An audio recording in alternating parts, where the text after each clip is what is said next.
খুনির কোনো ধর্ম থাকে না, খুনি একজন খুনি। ধর্মীয় এবং ধর্মের নামে সহিংসতা বাংলাদেশের মাটিতে কোনোভাবেই হতে দেয়া যায় না। মতবাদের বিরুদ্ধে লড়াই মতবাদ দিয়ে হয়, ধর্মের ভিত্তিতে ভাগ করা যাবে না।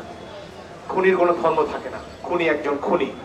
এবং যে মতবাদের কথা বলে এই কিছু মানুষকে পথভ্রষ্ট করা হচ্ছে, সেখানে মতবাদের বিরুদ্ধে লড়াই মতবাদ দিয়ে হয়, কিন্তু উগ্রতা দিয়ে নয়।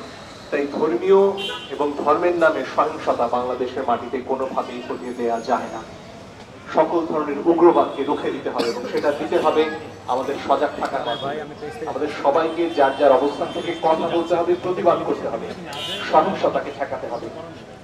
নজরুল বহু আগে বলে গিয়েছিলেন, হিন্দুরা মুসলিম এই জিজ্ঞাসে কোনজন, কান্দারি বড় ডুবিছে মানুষ, সন্তান মোর মান।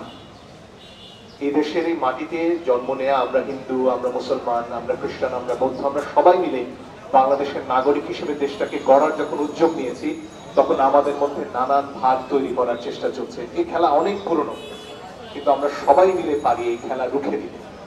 এই রুখে দেওয়া প্রয়োজন আমাদের ভাই আলিফের সন্তানটির জন্য, যে সেদিনও এই পেছনের বাগানটিতে ঘুরে গেছে তার বাবার সাথে। সে আর কোনোদিন তার বাবার হাত ধরে ঘুরে বেড়াবে না, সত্য, কিন্তু তার জন্য একটা সুন্দর দেশ আমরা সবাই মিলে গড়ে তুলতে পারি।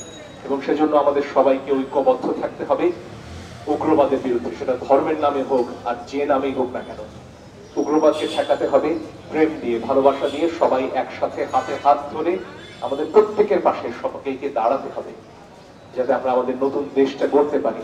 সরকারের তরফ থেকে কিছু অভিযানের কথা আমরা দেখছি, গ্রেফতারের কথা আমরা দেখছি। আমরা সরকারের উপর আস্থা রাখতে চাই, আমরা বিশ্বাস করতে চাই তারা তাদের ভুলগুলো থেকে শিখবেন। এখানে স্বরাষ্ট্র মন্ত্রণালয়ের অনেক কিছু করার ছিল, এর আগে কলেজগুলোতে যা ঘটেছে সেটিও ঠেকানো যেত। এখানে পুলিশ কোন ভূমিকায় ছিল, কেন এগুলো তারা ঠেকাতে পারছে না, সে প্রশ্নগুলো উত্তর আমরা চাই।